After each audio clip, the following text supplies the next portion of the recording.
Do we? We're live.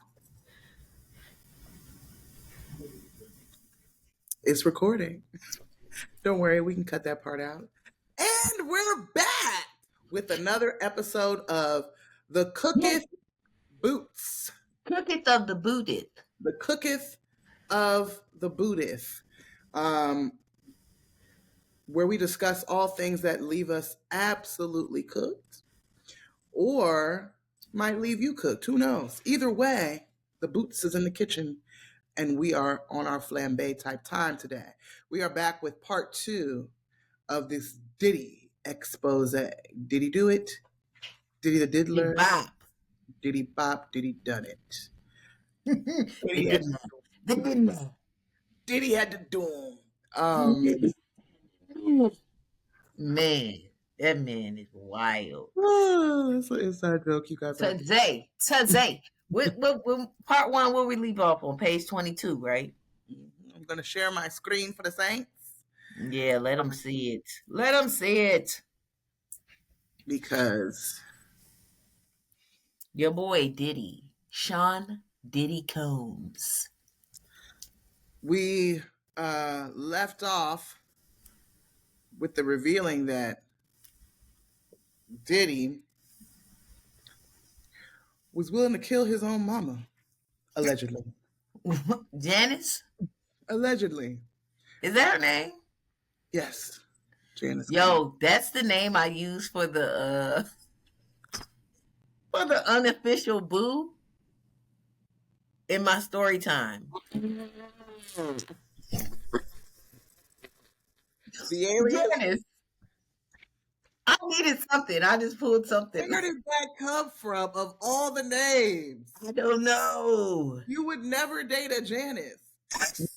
But no. Janice is the name of the person that they're dating. Oh, that makes way more sense. Okay, yes. Yeah.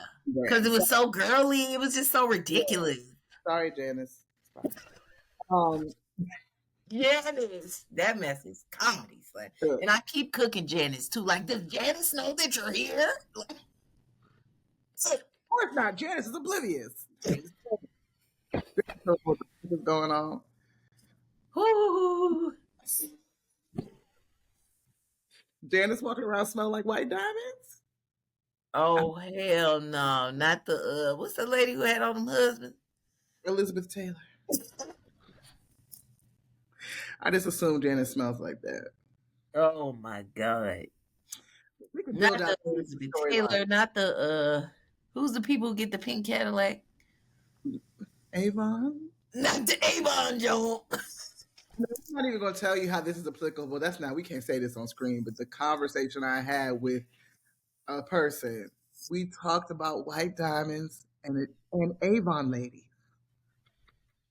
Young. What about the Joan to repel the mosquitoes? The skin so soft, son.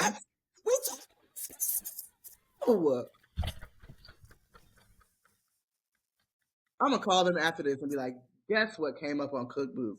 This how did stuff be happening? Skin so soft had the triple S on the Joan. And you know what? I liked that it did. Everybody did. That's why it's a cultural sensation. I love me some Skin So Soft. Skin so soft. Janice walking around here smelling like that. With a pink Cadillac. Janice, we are going to build out your storyline. Don't you worry. We got you. Will be redeemed. We're not going to. Don't you concern your pretty little head. Don't you worry, Janice. It's not you that's the problem. Okay, we are in the middle of a whole episode. Okay, I'm sorry, y'all. Now, we talked about Cuba Gooding Jr. This is something that I wanted to say. I don't know if I said it last time, but I get alarmed. I get concerned when culturally we know a person is a mug. We know a person is an abusive sexual abuser mug, and we kind of just lose track of accountability. A mug. It'd be like, what happened? Be like, didn't we see Cuba Gooding Jr. rubbing on somebody? Hasn't this happened multiple times? How is he still out and about frolicking around on yachts? Who are his friends? No one's talked to him about more mugs. More muggish mugs. I don't understand. They frolic in flocks. That's how it keeps happening.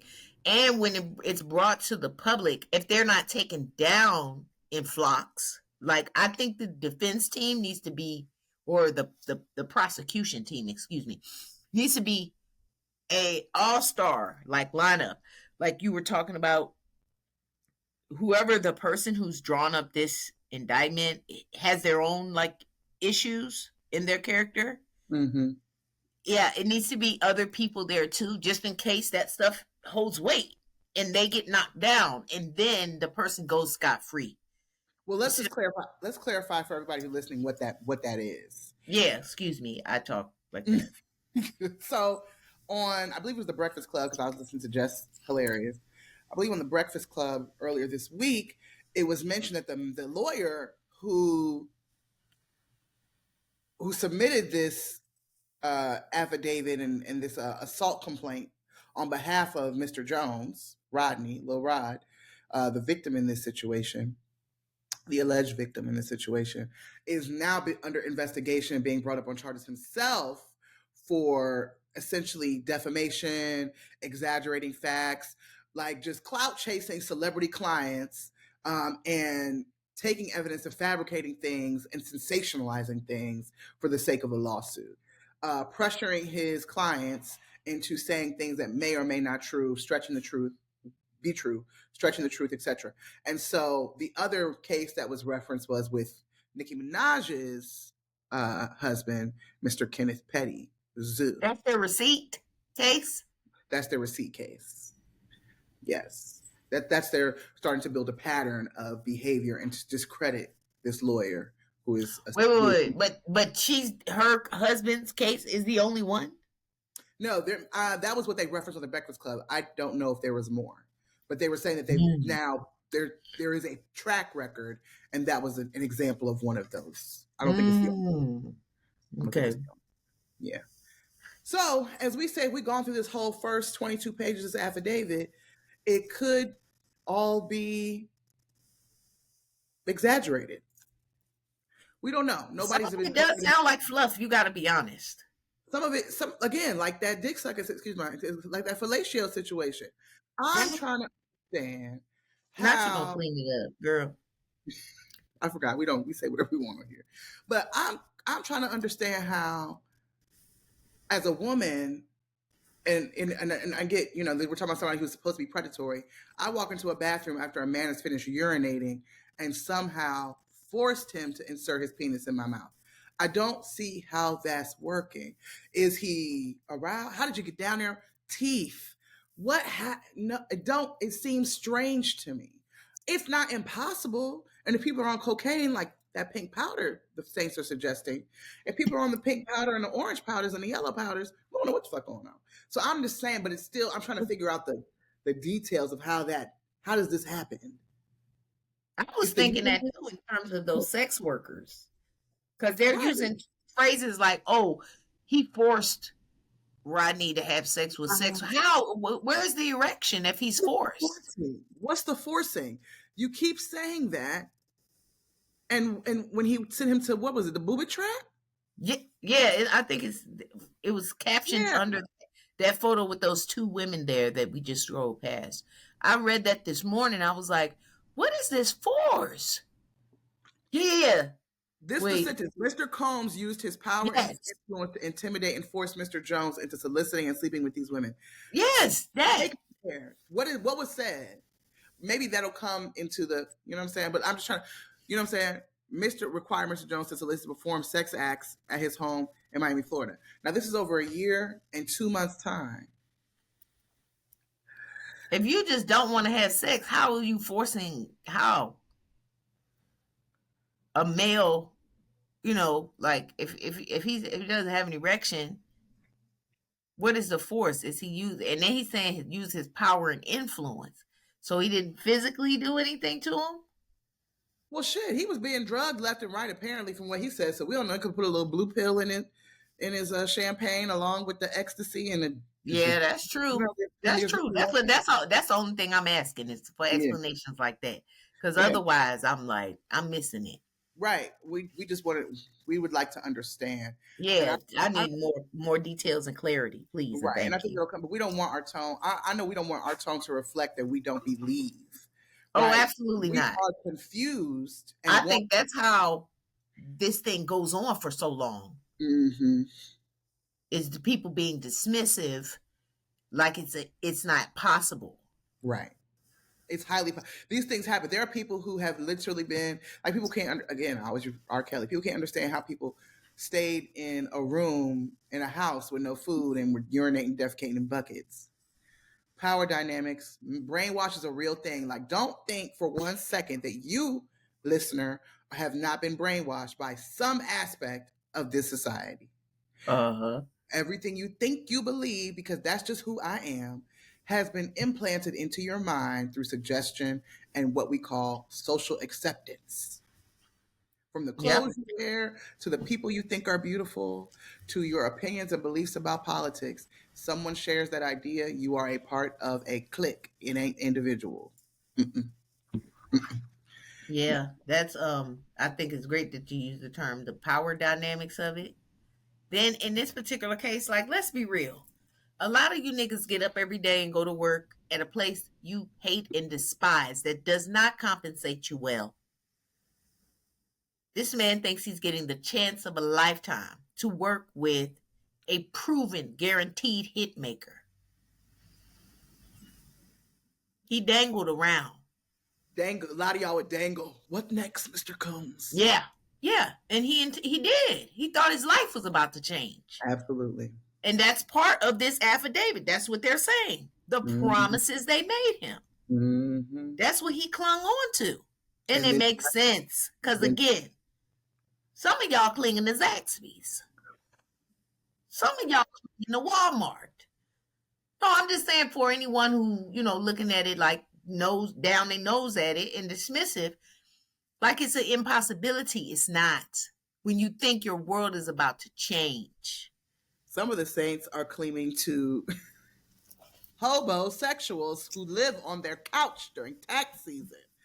Hope in a Well, dream. Hope in a dream.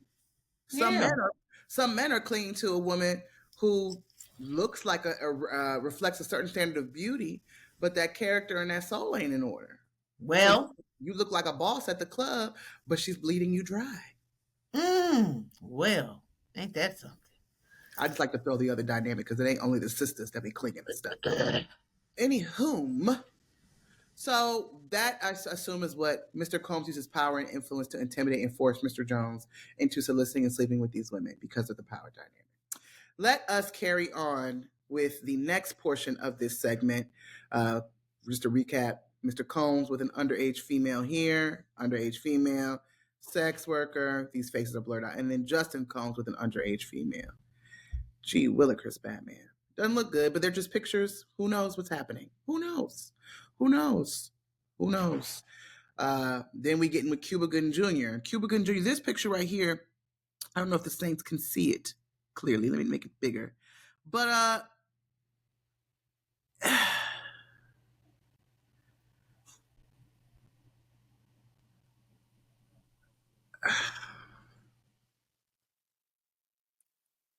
who's taking the damn picture? That's the question.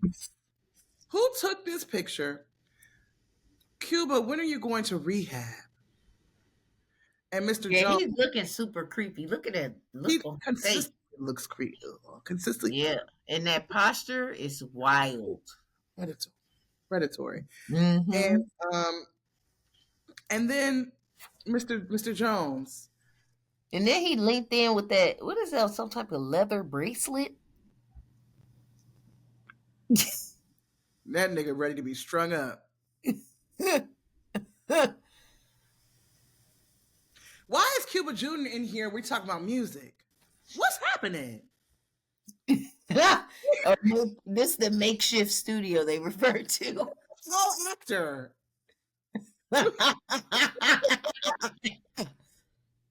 What is he claiming to be in there to do? He got headphones on too. Is he listening for a new soundtrack, a score? What's happening here? And the studio is makeshift because let's see the laptop sitting on some type of little desk with Tray table. and And Mr. it's just the microphone stand right above the laptop. What's happening? And Mr. Jones, you look like you're smiling in this picture. He is smiling But and pointing at himself. And a smile doesn't mean I'm comfortable. Sometimes it does not. Extremely uncomfortable. Yeah. But who took the picture and why was the picture taken? What's happening? Why is he pointing at himself? We need. I'm just disturbed by Cuba Gooding Jr. in general. So I'm just going to release myself and free myself and scroll on down to the next celebrity situation, which is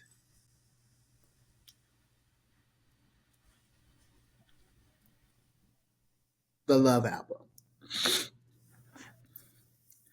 Throughout his times with Mr. Combs, Mr. Jones was under an implied work-for-hire agreement. He was not compensated for his time living with Mr. Combs or the songs he produced. As evidence, he was listed as a producer for the following songs on Love album's final release: Deliver Me, Stay Part 1, Reaching, What's Love, Stay a While, Moments, Need Somebody, Homecoming, and Tough Love. Mr. Combs and the defendants, UMG and all them, all benefit from Mr. Jones' work. And all of them. Mm-hmm. They failed to compensate Mr. Jones for his work. As a result, Mr. Combs and the defendants, Universal Music Group, and the rest of the saints they named, were all unjustly enriched at the expense of Mr. Jones. Mr. Jones attempted to work with, was it Lucius? Is that his name? I forgot the man's name at the beginning. God damn it. Let me scroll up. Mr. Grange? Yeah, Grange. Lucian, ain't it? Lucian. That's. Mm-hmm. As a result, Mr. Combs and the defendants were all unjustly enriched at the expense of Mr. Jones. Yes, enriched. Mr. Jones attempted to work with Mr. Combs to secure his publishing and royalty rights for the work he completed on the Love album. Mr. Combs only offered Mr. Jones $29,000. Now, Diddy, you a dirty dog. For 13 months. Let's do the math there. About $29,000 for over a year's worth of work. Because I think I need, sometimes for me, as a person who gets paid bi-weekly, I need to see the monthly income that is. So a month, that's $2,230.76. I want you to know that that covers my rent and partial bills for me. I'm not eating off $2,230 a month. There's no dinner for me. So I don't know about anybody else. And if we divide that by 2, you're going to get paid $1,115.38 a week. I mean, every 2 weeks. Divide that by... No one can live off of that, cuz. That's $558 a week. No one can live off of that. That is... To be... For a project that's going to earn millions. Harassed in the anus. Right, to have fingers up your butt, gunshots going off 2 feet from you, Cuba Gooding Jr.'s funky, sweaty, nasty ass hanging on your body. Yeah, nah. Trips to the booby trap. I made more bread than that at Shorehaven, cuz. I'm just saying, I gotta. You make more doing Lyft. You make more doing Lyft. You make that's more. True. That's true, because I make that weekly Joan in 2 days. Say, you make more than that taking care of someone's children. No. I'm sorry. So, and 9 songs for $1 million project, multi-million-dollar project. We just going. That's his album. It's his album. If he had nine songs he contributed with, you wouldn't have no album. I'm gonna say this here. I didn't care for it, but it's his album. And at the end of the day, love. At the end of the day, they're saying that he was an engineer, not a producer. But regardless, he worked on it, and I highly doubt that if he was giving you his undivided attention, because I don't see him working with no other artists at this point. He's at every one of your sex parties. He's at all your freak offs. So You know, maybe to Diddy is like, well, I paid for your travel, I paid for your food, you got room and board. You know, No, he didn't agree to all that. yeah. First of all, the whole issue started at line number one, implied agreement. Why was it not confirmed? What does implied mean? That's the implication, the assumption, a not stated or written understanding, aka unclear. No, ma'am. That's what me and these young ladies be going through. We're not doing implications anymore. We're going for clarity. Mm, mm, mm, mm, mm. Okay. You need me to work how long? For how much? What are you expecting me to Right. do? What are my How roles and many songs? responsibilities? And let me just say this: a job will do that to you. A job will hire you and say your title is logistics coordinator. No shade. And then All the shade. and then you find out that you do social media, you the admin, you the budget person, you the events coordinator, you do all these things with one salary. I'm just saying, the Saints will do it to you. So Yeah, it's incorrect. incorrect and improper. All right, so we're gonna scroll down to DeForest.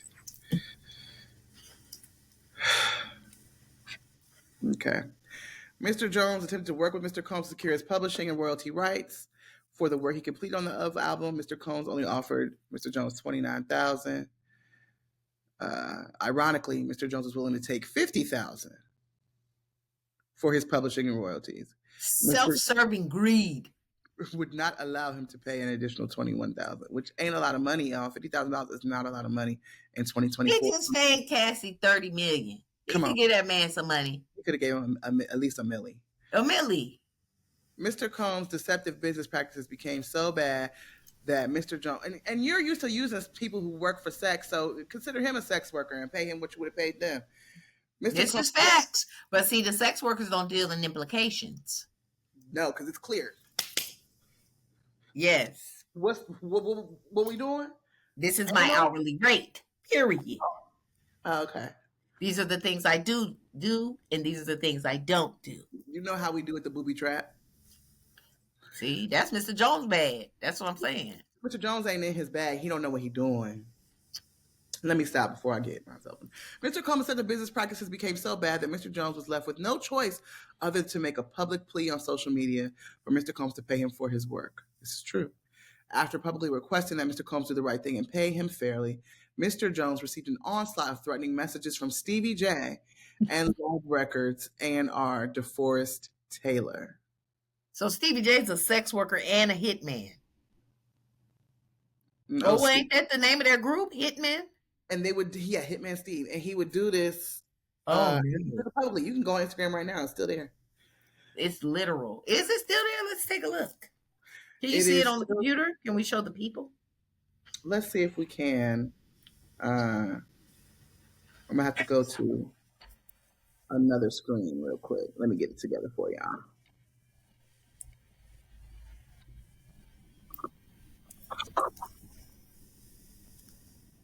I gotta watch that South Carolina game.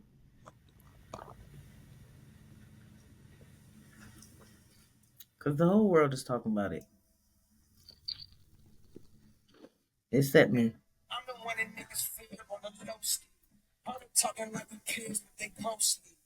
And interestingly enough, Tears niggas know I'm on the tip. Uh-oh. his Instagram is Little Hitman Rod.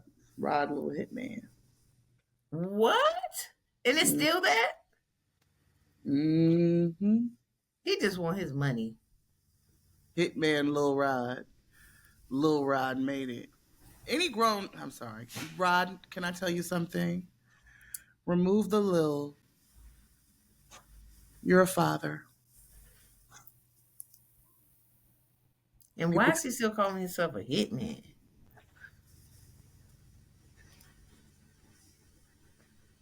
On this video may be embarrassing too. Just jump right into it. Some of you may know me or may not. I'm a music producer who's a writer and musician. Different genres. I started in the gospel and jazz and R&B and work my way over to the hip hop side. I've been working on an album.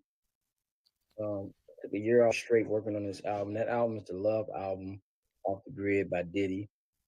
And it's Grammy nominated right now as we speak.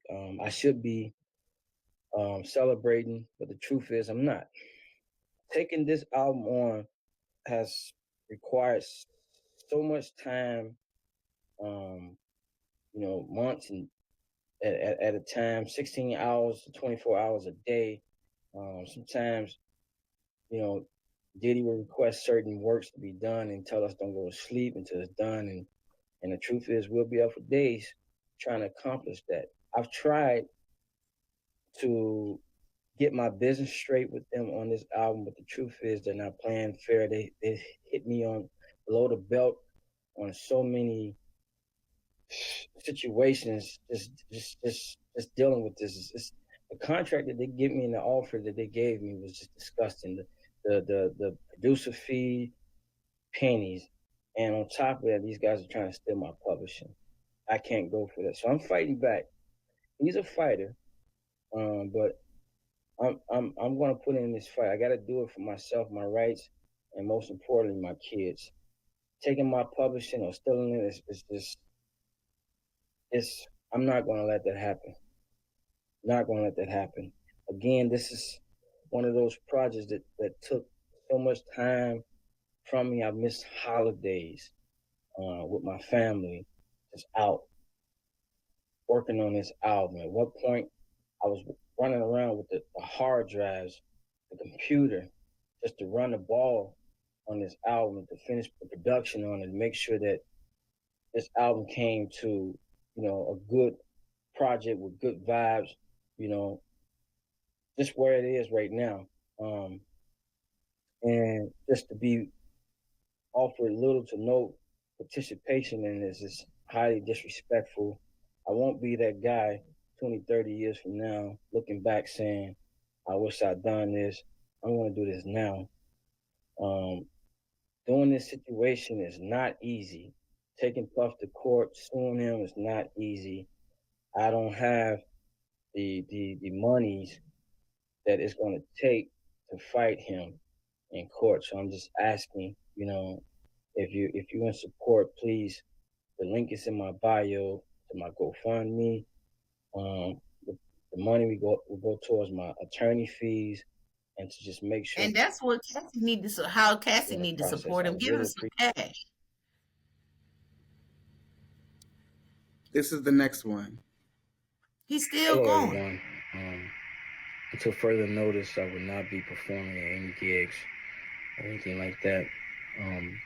For security reasons, my family, friends, and everyone close to me just feels like there's a lot of potential threats, and everybody's just telling me what he's allegedly capable of, and it's very scary for myself, and it has me worried about my kids, and just sleeping with anxiety and different things like that. So just moving forward, just want to pause on everything until we know that it's clear and safe for me to come back outside of work. I appreciate you all for your love and support, and everybody that knows me, etc. Thank you so much. Love. Not love. And then this is another, but this is another one that I thought was interesting. Hold on. Hold on. Here. Who is that? That's Diddy? Mm-hmm. Yeah, you do. Yeah. Little Rod ain't worth giving his kingdom to if you don't control his publishing. I can solve his efforts with three other human beings. He's eating at our table, and I like his backstory, but you need to have other people. It's hard to work with him unless we have his bow. He's a piece of shit human, but we do not need his talent unless we can work with him. Yeah, go ahead, because I run shit here, nigga. You feel me? I run shit. Yeah, you do. Yeah. Little Rod ain't worth giving his kingdom to if we don't control his publishing. I can solve his efforts with three other human beings. He's eating at our table, and I like his backstory, but you need to have other people. It's hard to work with him unless we have his bow. He's a piece of shit human, but we do not need his talent unless we can work with him. Yeah, I'm confused. What is he reading? a comment. Someone is reading back to Diddy something Diddy said about Lil Rod.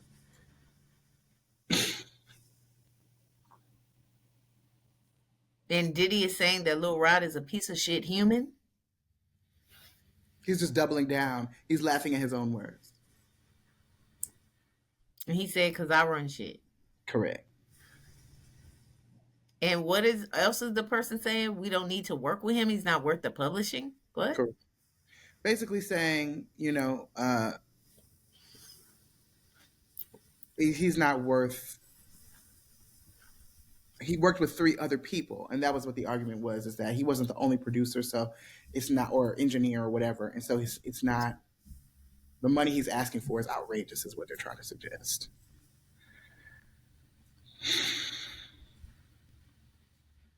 For a person who touched 9 songs on that album? Yep. So they really believe what they're saying. They're not just being like assholes about it. They really believe that. Like, you're not worth it. Mm-hmm. Wow.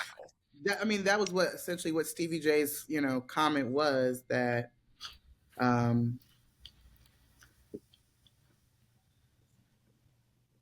he doesn't, you're an engineer, you're not a producer. If you get on and you touch some strings, that'll make you the producer on a song. And, your expectation of being compensated as a producer is outrageous. I'm a producer and you're not a producer. So that's just the other side of the game. That's being, anywho, back to the affidavit. Yeah, let's push through this joint because we ain't really made much headway. Yeah, we're already 30 minutes in.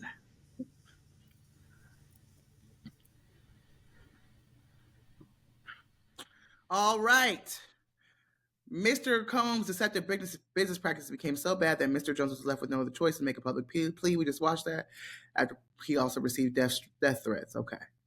This is a And then that's the thing. He has no earning potential for future endeavors because he's afraid to go in public because of the threats. And no one will work with him, I'm sure. Even though people may sympathize or empathize or whatever, they're not going to work with him now. His career's over. Yeah, and that's what I'm saying. That's the way in which Cassie needs to cooperate. She needs to help fund his situation. Yeah. I feel like her situation was funded because isn't her new dude, like a billionaire or something?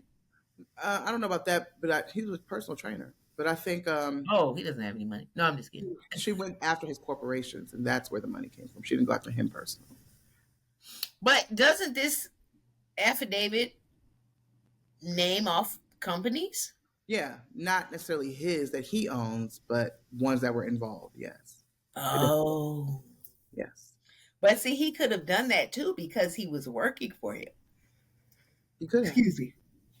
And that's what I thought he did, but I guess we're seeing that he did not, especially with the response time. Because with Cassie, it was less than 24 hours. She got that, wasn't it? Money. Yeah. May not been no money left to get. Well, he's a billionaire. He only gave away $30 million. Right, but he also lost. Oh, yeah, with all those companies jumping ship on him. And didn't. Well, they said he sold Revolt. Mm-hmm.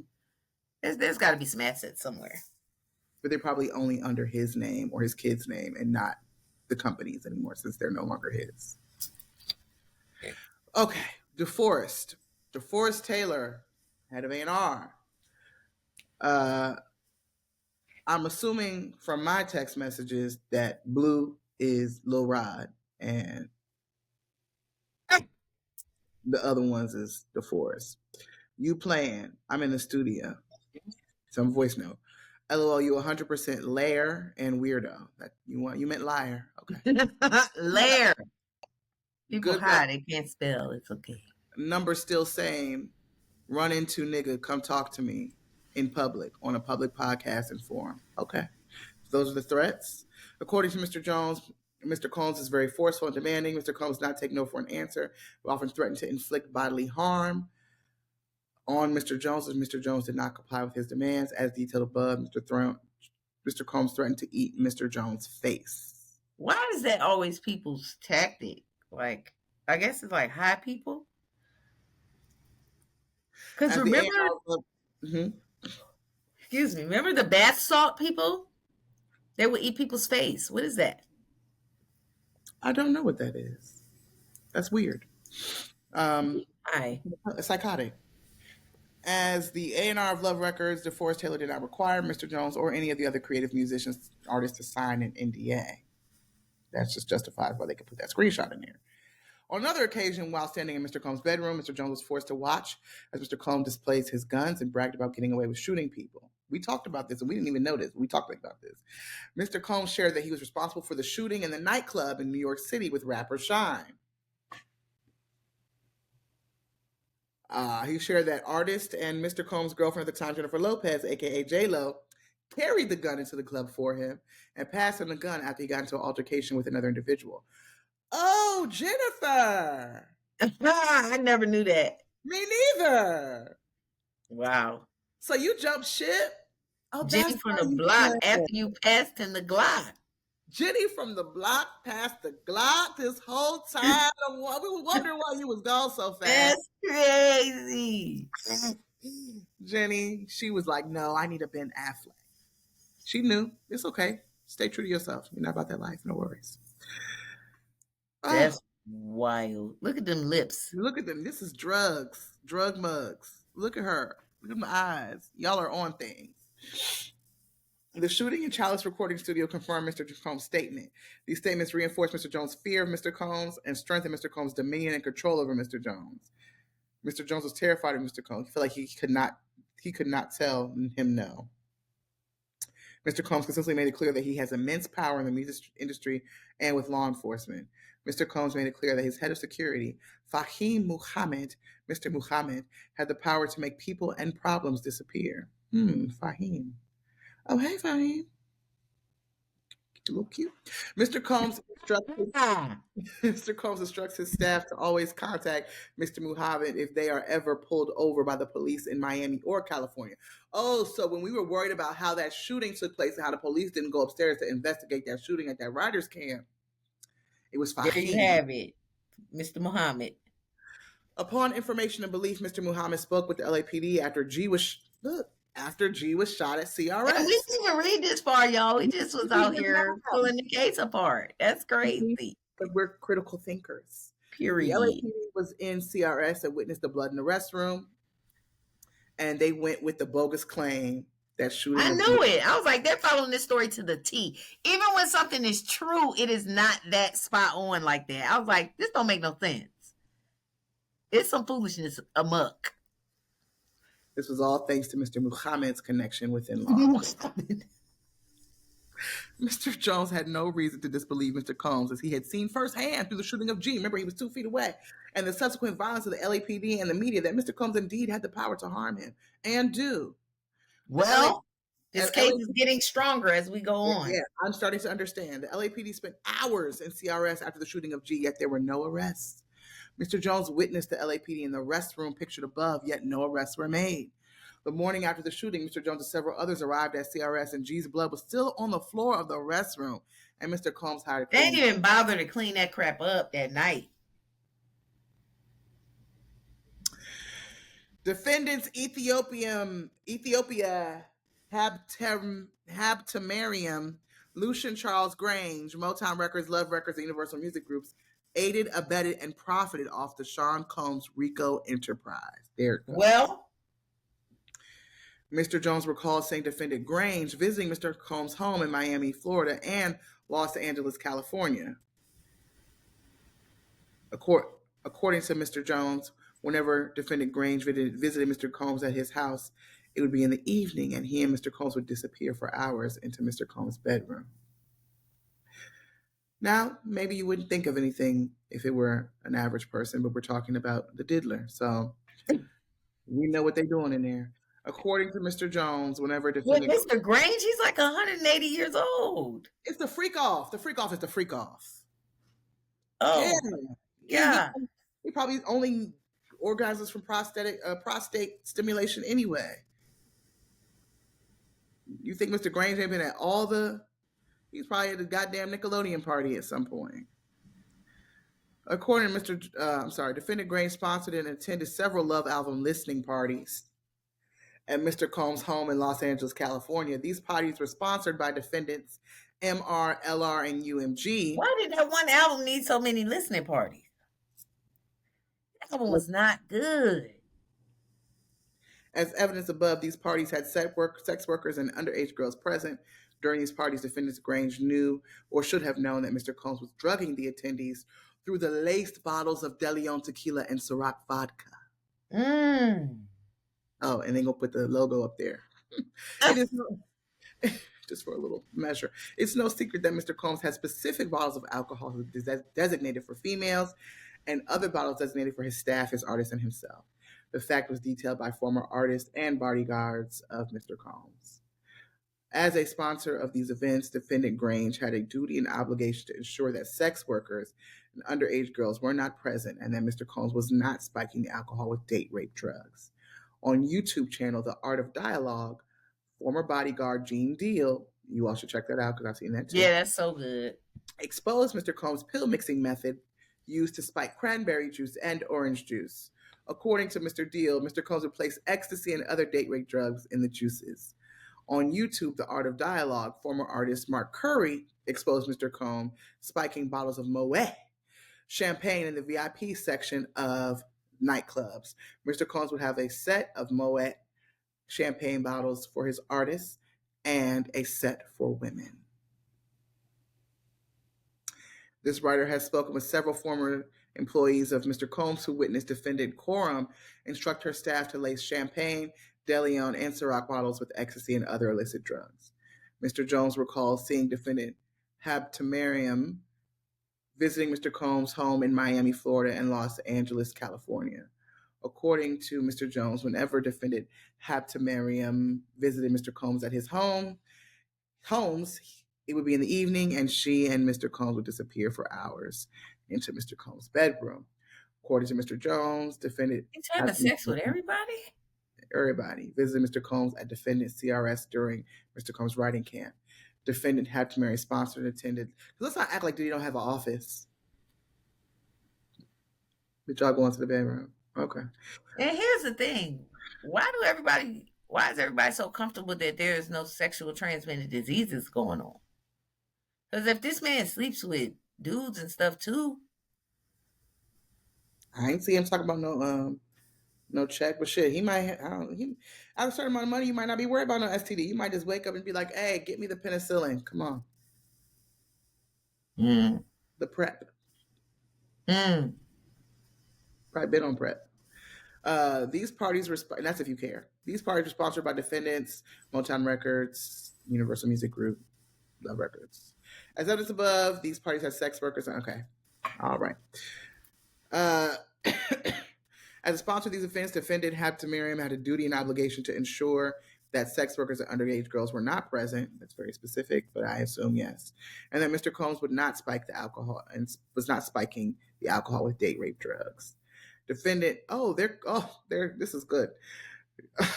Defendant Christina Coram is the, how do you say that lady's name? Ghislaine? I know her name. Anyway, the lady from Jeffrey Epstein to Sean Combs. So Christina was his, okay. And there she is in a white robe. All right. According to Mr. Jones, during the 13th month he lived and traveled with Mr. Combs, he witnessed Mr. Combs display and distribute guns from his bedroom closet in Miami, Florida, and Los Angeles, California to questionable individuals dressed in all black.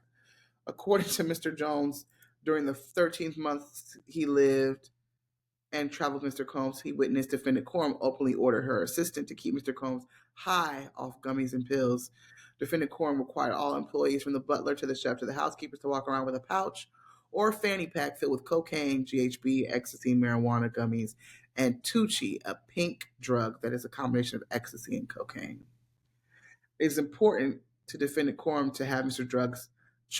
Combs' drug of choice immediately ready when he asks for it. Defendant Coram ordered sex workers and prostitutes for Mr. Combs. Defendant Coram ordered and distributed ecstasy, cocaine, GHB, cocaine, GHB, ketamine, marijuana, and mushrooms to Mr. Combs. Don't bring the mushrooms into it. And his celebrity guests who were present on his rented yacht and in his homes in LA, New York City, and Miami. All right, sis, I'm fading. I need you to pick up the baton. Yeah, because first of all, do we need to read this all to them? I don't think so, but I just don't want to miss nothing. We can't read it all. Cocaine. Cocaine. That's how you know I'm struggling.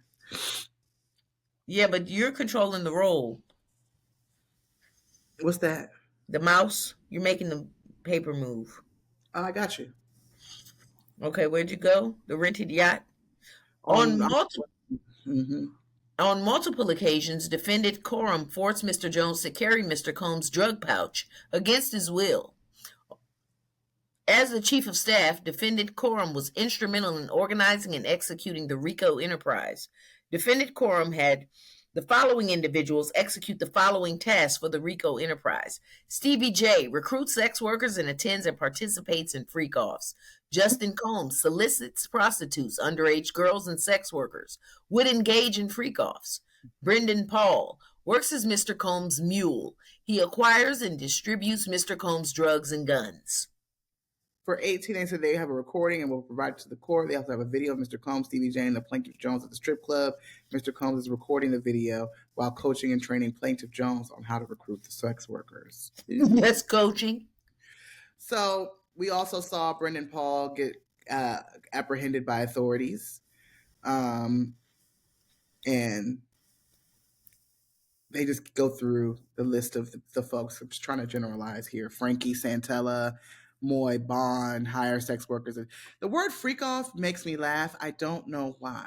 Maybe I'm uncomfortable, but it tickles me. This is that same fateful day when Lil Rod was sexually assaulted in the bathroom with the pee penis. Pissy penis. Pissy penis.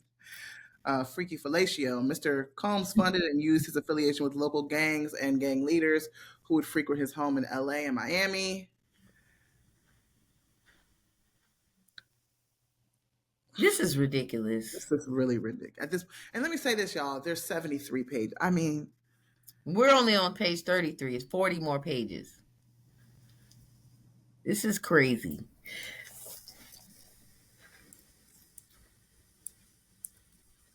Mr. Combs is allowed to wreak havoc.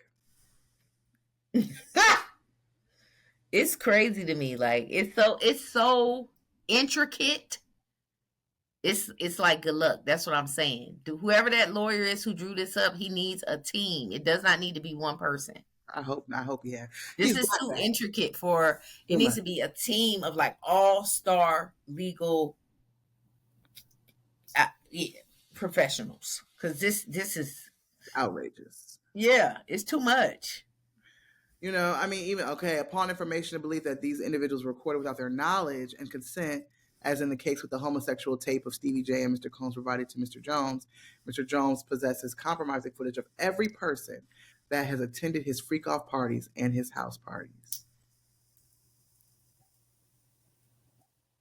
Yeah, see? 171. Upon information and belief, Mr. Combs employs Jose Cruz as his IT director. Remember I was telling you about that? Mm-hmm. There's a specific person who controls all the recordings. This writer has spoken to several former employees of Mr. Combs who confirmed that Jose Cruz is the gatekeeper to all of Mr. Combs' recordings.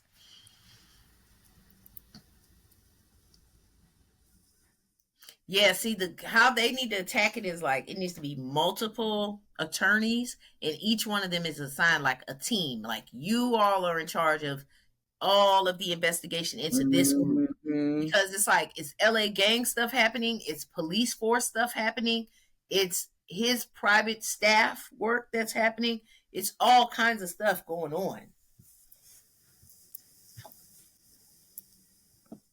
Yeah, see, this is where they're going to continue to talk about the racketeering. Yeah, the RICO charge. Now that is it's already been made. Huh? The case has already been made. Yeah, this is wild redundant. Mm-hmm.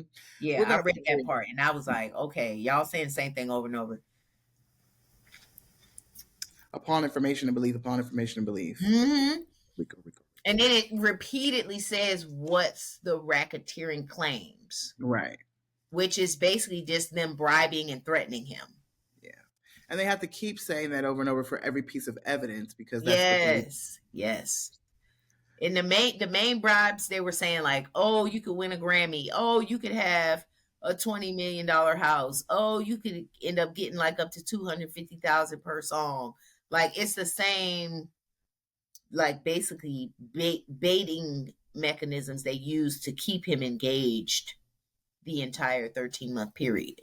So the first part of this affidavit is just listing the evidence, and then the final part, and what we're scrolling through now, is then connecting that evidence to a legal violation and how it ties into a RICO case. So that's what this entire setup is. Okay, y'all. If you, we'll put the link somewhere and maybe in our Instagram signature if you want to check it out yourselves. We can have it at the bottom of the episode. Okay, we'll put it. Yeah, we could just tag it into the episode. Yeah, so you'll see it at the bottom below. Only like and comment and subscribe if you're gonna take it too. Make sure you do that. All right, we're gonna stop sharing because we need to conclude our final thoughts on these things. It's exhausting. That's my thoughts. I'm overwhelmed and I'm disappointed because this is crazy. It's really like some real life RICO gang, organized crime, mafia type stuff. Like, and it's not okay. Full blown. I think there are several things at play. Excuse me. Things that I think that I want to, on a deeper level, beyond the obvious. I have questions for Lil Rod. I understand that you've been victimized and that you've been through, regardless of the details, you've been through some shit. You were not compensated for your work. You gave a copious amounts of time and energy. You sacrificed your family. I really want Lil Rod to speak to the spiritual lesson behind this as a person. Not for him. He sees that? No, that's why I'm asking. That's what we're talking about now. I don't know. I don't know what his spiritual practice is, but I'm just saying that. I think he just wants money. He wants his money, but at the end of the day, when you get your money, there's still another level of something that's taking place here. Absolutely. Right? You know, it's not just money. It's why you, why now, how, you know, what are my standards? What are my boundaries? What do I accept? What do I not accept? Discernment, wisdom, foresight.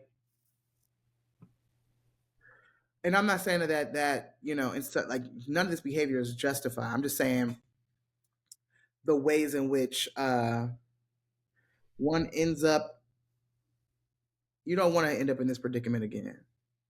And I don't think you ever would. I mean, I don't see how you would. I don't know what's going on. But I just want to say, I don't think we would suspect that anybody would end up in this type of situation with, you know, the history that we have. You see what I'm saying? Like when you come from unsung, when you come from what the music industry has been, how does anyone end up in an implied agreement? Let me say this. I'm sorry. I don't know about anybody else. And then maybe I'm just alone on my own. I have believed that Diddy was a sociopathic, murdering sex villain. Sex villain is hilarious. From the moment I became aware of the death of Biggie Smalls, I, in no way, shape, or form, ever thought that this man was reliable. And if I were in any way, shape, or form introduced to him, I would be scared. Sex villain takes me out. When he made them people walk from Honduras to New York for some cake. Honduras? Come on, cuz. Every time I watch that show, I was like, this is wrong. Why are we listening to this psycho? This man is crazy. Like, and I'll be, oh, it's just television. No, it's not. It's like, look at, like, that's, y'all are seeing. He was mean to every person ever. Everyone. He was mean to Boom Cat, the dance lady. Mean to everybody, yo. I want to hear from Fosworth Bentley. I want to hear from Boom Cat. I want to hear. Come on, tell us what happened. Come on, sit with us, please. Please tell us what happened because you know, if Lil Rod got a thumb up the butt, I don't know what the fuck y'all done seen and saw. Boom Cat seemed like she ain't going for no shit, but she went for some shit. Had to. Boom Cat was there for years. Boom Cat was bad. And it seems like just so there's nothing in my mind that all I'm saying is there is no doubt that I would be shocked or surprised that this shit was going on with Diddy. Lil Rod, I know you was in the church. That man was talking about Gene Deal. He was implying that the man had Biggie killed. I don't need evidence for that. I know. Well, see, people say it don't make sense like that because he would not have made more money with him dead than alive. Yes, as a matter of fact, yes, you would. Because I'm thinking that too, because you get his publishing. The royalties. He's a huge sensation. Bigger than he's a world when his image and likeness, you have complete. And they were saying that Biggie showed Gene Deal the contract that he was leaving Diddy and taking all of his artists with him, the whole Junior Mafia, all of it. Sounds about right to me. It's on YouTube. Y'all should watch it. It's good. Kim Porter. That's the saddest story ever. Because if you kill your children's mom, you are a thug. Your kids don't have a mother.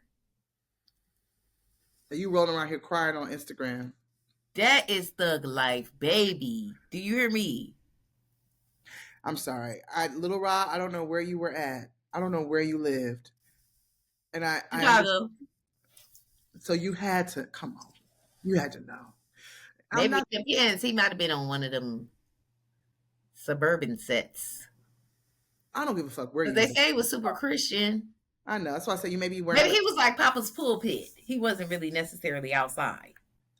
Couldn't have been. But even Papa knows what's up. But what really, it's not Lil Rod's fault at all. None of it is. But what it is we have as a society, look at the construct we've created where people are willing to be sexually assaulted and violated for a check and some notoriety. This is America. That's what people talk about. I mean, they try to say like it's only women who are doing it, but a bust down is a bust down.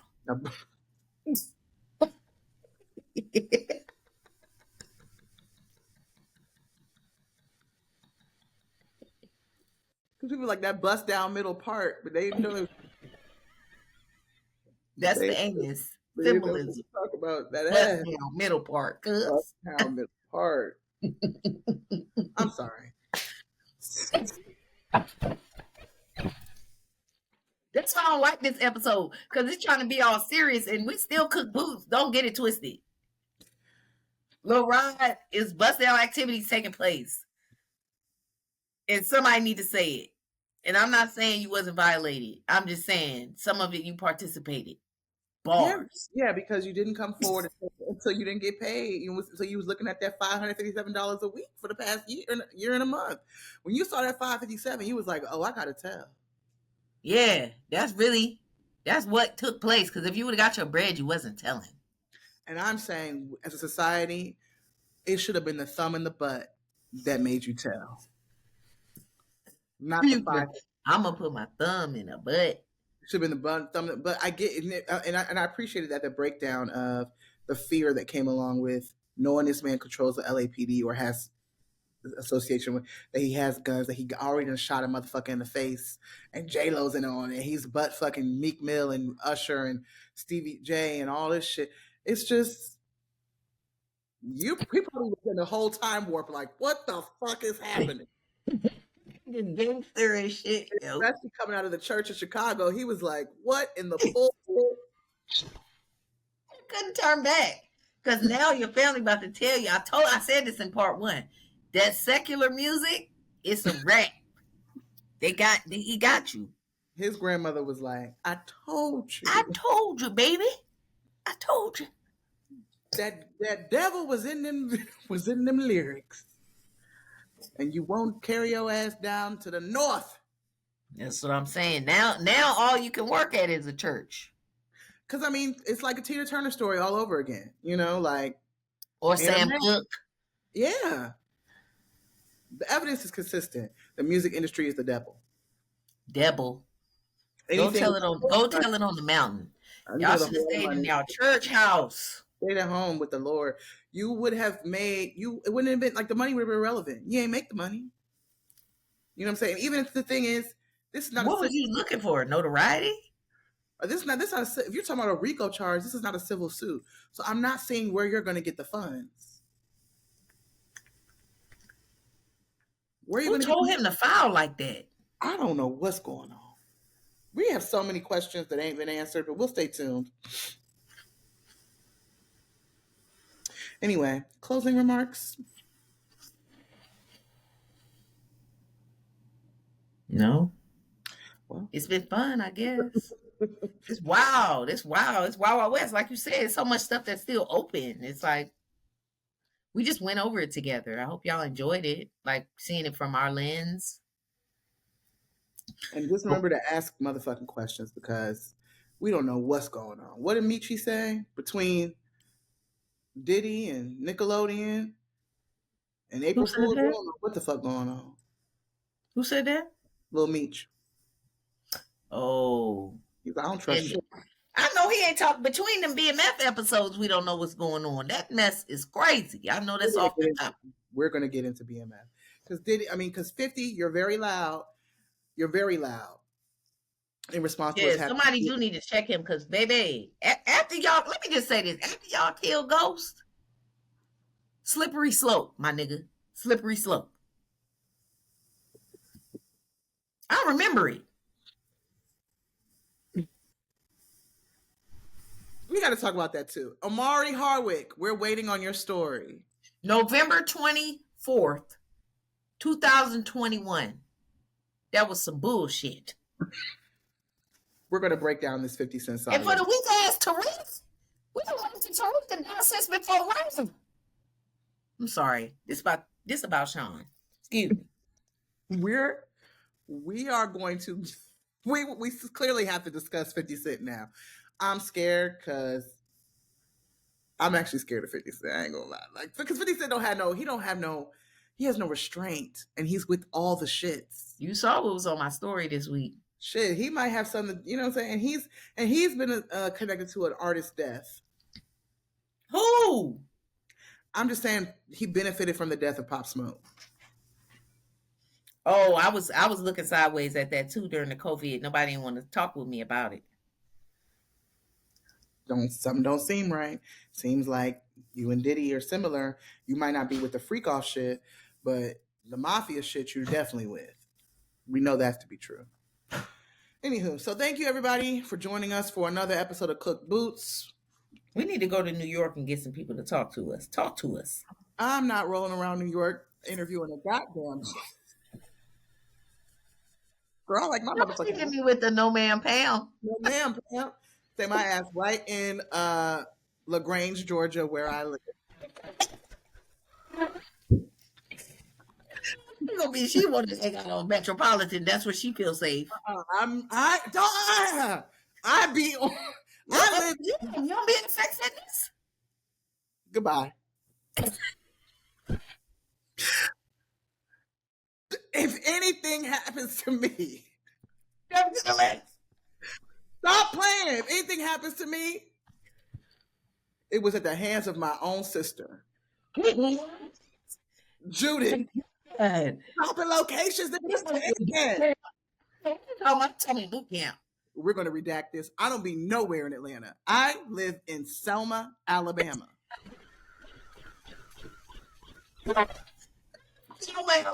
Alabama, cut it out. That's where I live. Thank you. All right. Love you guys. Where she resides. Peace.